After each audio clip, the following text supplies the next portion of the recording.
Fans of the Horus Heresy and Warhammer 40,000, thank you very much for joining me for a video where I'm going to talk to you about the method I have used for magnetising the main arm guns on my Mars pattern Warlord Titan by Forge World. It's the latest step in what is going to be a long series of videos talking about my Warlord Titan. And this is kind of like a bit of an arse about face look at this because I've not yet actually done a review of the main body kit yet. However, this has kind of come, let's just say this is a natural point in the build to actually do this before I finally put all this together. I wanted to show you how this all looks when it's kind of in the state where it's ready to assemble. So I think it'll be easier to illustrate the approach that I've used. Basic premise here is I'm very lucky to have bought a Warlord Titan by Forge World. Very expensive kit. In the UK this costs about it's getting on for 1,300 quid now, I think, with all the arms and the head and the carapace weapon. So yeah, it's really expensive. And I guess one of the things about that is how can you make the most of that model? One very obvious way is to build the kit in such a way that you can swap the arm weapons around, which is a big challenge. And at the moment there are 3 arm weapons on the market, 2 of which we have here. We have the Bellicosa pattern Volcano Cannon and the Sun Fury Plasma Annihilator. As you may have seen in a recent review, I've also got the Ariok Power Claw, so I have one of each of the current arm weapon options. There are a whole host of other weapon options in the rules we haven't actually seen a model for yet. So for example, the Mori Quake Cannon is an obvious missing element of the arsenal. With Adeptus Titanicus being on the horizon now, I think there's a better chance that we're going to see these other weapon options be released in the full-size 40K. So from my point of view, it's well worth the investment to make these weapons interchangeable. If new and cool guns get released in the future, if I like one of those, I can buy it and I can add it to my arsenal. For me, a Warlord, I guess for a lot of people, it'd be a one-off buy. You know, you'll buy one and that's probably going to be it. I think it's important to make the most out of this one purchase. So what I'm going to do in this video is show you how I've designed the weapons and the work I've done to allow them to be swapped. This is the actual main body of the Warlord, and we've got these 2 shoulders here, and into those we're going to mount these arm assemblies, and then into here we are going to mount the weapon. Now, the weapons are not designed in such a way that they readily magnetize. You've got to do some engineering to facilitate that happening, and that's what I'm going to share here. What I'm going to share with you now is my particular solution to how to do this. That doesn't mean it's the best way of doing it, and it certainly isn't the only way of doing it. However, I thought it'd be an interesting thing to share with you, and maybe if you're thinking of doing a Warlord, it might be something you can use. It might also give you an idea that you can, take what I've done here and improve on it. And of course, it'd be very interesting to hear in the comments section of this video about how other people have approached making the arm weapons interchangeable. Without further ado, let's get into the details. So before I talk about the weapons, I'm going to talk about the arm assemblies. And there's 2 of these. Now, these are built, and there's 3 parts that have gone into this. There's this section, which is kind of like the lower shoulder. You've got the upper arm here, and then you've got the lower arm stroke elbow here. The upper arm articulates like so, the lower arm also articulates like so, and this rotates, and that is going to fit into the shoulder joint that I showed you earlier. The first question is, how do I get a weapon into here, which has got this attachment here? How can I design that in such a way that I can fit it in and then take it out again? And in such a way that is going to preserve the resin of a model over time through multiple exchanges, and also be designed in such a way that it is structurally robust and is going to stand up to the force of having that click in, held by however means, and come out and in and out, and also prevent the weapon moving around once it's been mounted. So that's what I'm trying to achieve. So let me just set this aside and I'll tell you about the solution. Firstly, well, what did I want to achieve? Well, weapon interchangeability, obviously. The other key thing is to prevent the weapon rocking back and forth and also have a strong vertical attachment. Those are kind of like the 2 things I need with this design. And these weapons are actually quite well balanced about this point. They're not quite perfectly balanced, but they're pretty good, and all said and done, I'm quite impressed by how centrally balanced they are. But still it's something that needs to be accounted for, so there needs to be some sort of force to hold it and prevent it doing this, because I don't want it moving around and hitting my model in a game. And then also needs to have sufficient vertical hold as well to prevent it dropping out and onto the floor.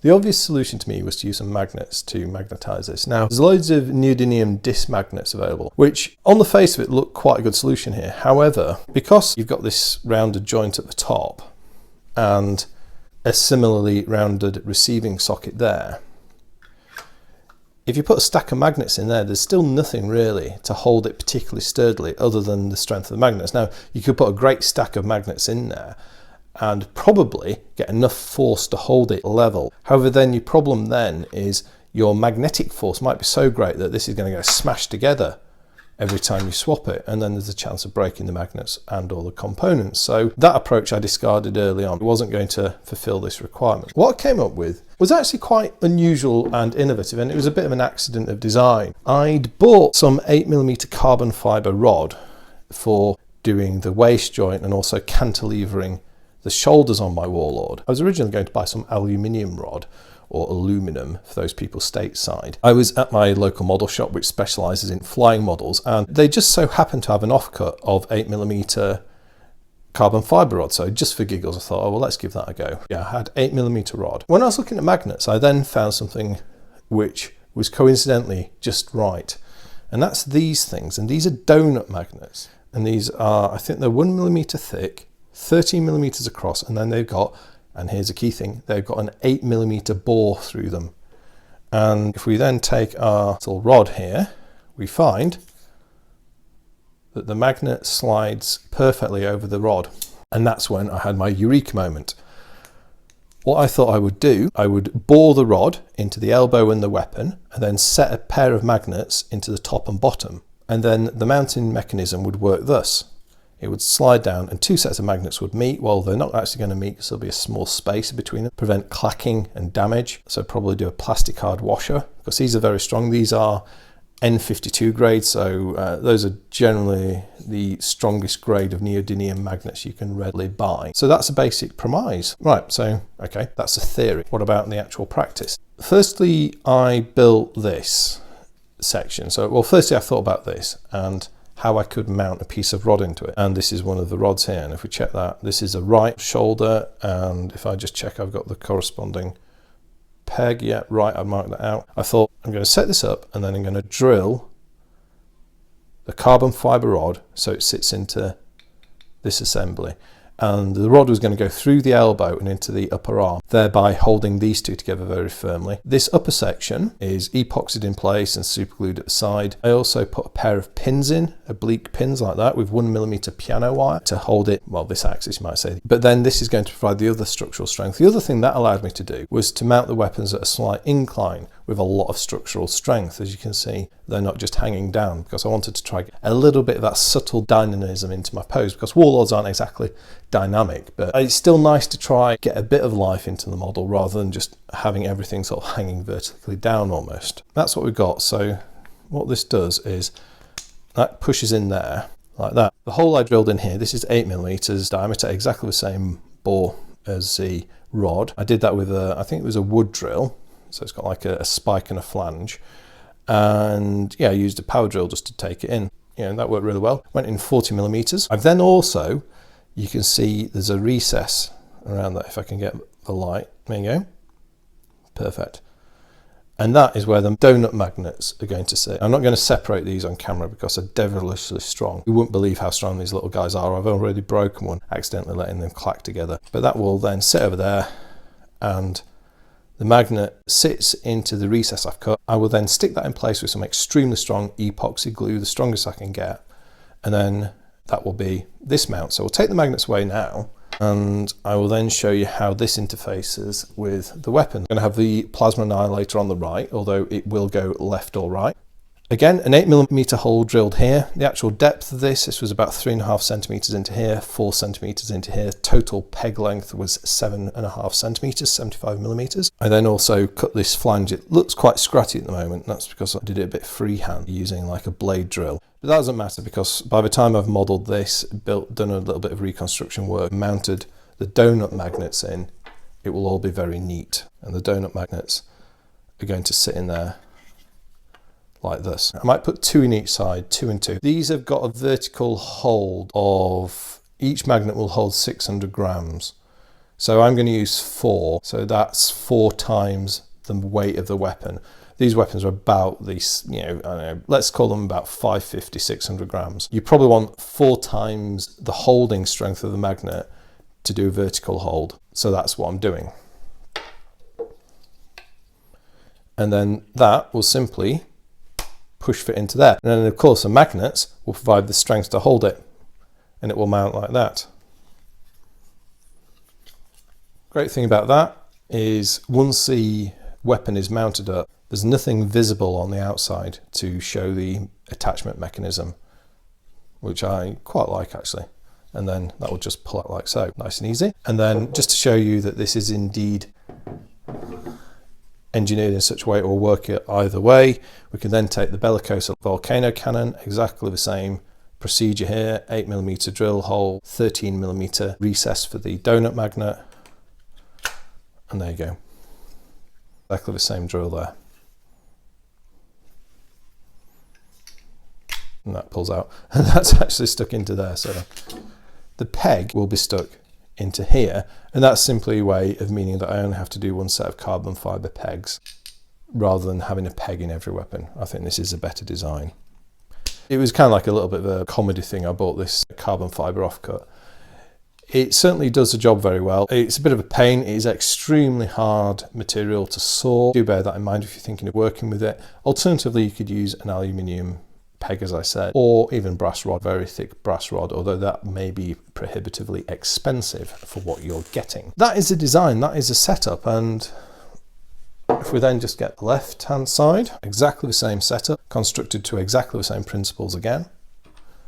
And here we have the peg for the left hand side. That's got a little L on it. You may not be able to see, but believe me, it does. And knock that in there. And then the default setup will be the bellicosa cannon on the left. This will also be where I put the Arioch power claw on the left hand side. And there you go, just slots on like that. Again, a really neat and affirmative fit. And then the magnets, I mean, there's quite a lot of vertical hold just via friction. Not enough to reliably hold it, but with the addition of the magnets, that's going to be absolutely rock solid. And then I'll just unclip like that. Again, that's decided to stick into there. A couple of things I've got left to do. I'm at the point now whereby this is ready to assemble. A couple of final things. What I'll do is on the upper section of this, which is going to be glued in here, I'm going to just score a couple of notches on, then I'm going to put it with some epoxy. And what will happen is the epoxy will just snatch into those little notches, and once it's a solid mass, there's absolutely no way that will ever come out. It will be absolutely rock solid. Likewise, I'll then drop the donut magnets on once that's set. I may need to do a little bit more work with the depth of recess according to the number of magnets I'm going to use. That is pretty much it really, I think, in terms of my approach to magnetizing the arms on the Warlord Titan. So this will work for any future weapon. It'll work on the Arioch power claw. Because they've designed this mounting bracket to sit on the weapon, and I think this is a common design that we're going to see on all the guns, we will see that exact same mounting position on every weapon. Are there any potential pitfalls of this design? You've got to get your drilling very neatly aligned to do it. You know, there's not a lot of tolerance for being off. So you need to be careful if you are drilling out. Get it in the right place to start with and keep it at the correct true angle. Likewise doing the blade drill to cut the recess for the donut magnets. Again, you want to be neat and precise, and the same goes for drilling into these. I mean, I clamped these into a vise in the end to do most of the drilling, and those of you who follow me on Twitter will probably have seen some of the pictures of these work in progress. I think the final thing, I guess, I've got as a watch out is mounting the donut magnets. As I say, these are extremely strong, so I'm going to have to epoxy them in place. I'm going to use some extremely strong epoxy to do that. So I'm going to have to be very careful with my gluing to make sure I get them all lined up properly. And while I leave it to set, which is going to be like a 24-hour job, make sure the orientation I want them in is preserved. So yeah, a little bit of careful work there. And then also, I think I'm going to allow a little bit of space between the two magnets on the weapon and the elbow to make sure they don't clack together when it goes together. I may even put a little plastic space between them as a cushion, and that's just, as I say, to prevent these getting broken and then perhaps losing some of their strength. They're so strong, such strong Magnetise. Yeah. Very, very neat. These are readily available on eBay. So if you're wanting to try out this type of approach, you could probably use this on the Reaver equally effectively, I think. The donut magnets are out there. That's everything then. I hope you found that an interesting insight into my approach to magnetizing arm weapons on the Mars pattern Warlord Titan by Forge World. I'll be very interested to hear your thoughts and observations, as always, in the comment section, whether or not you've just got any ideas about how to do this, if you've done it yourself, or if you've seen ways that other people have approached the same challenge of making these weapons interchangeable. But other than that, I'd just like to say thank you very much for watching. I'll speak to you next time, and goodbye.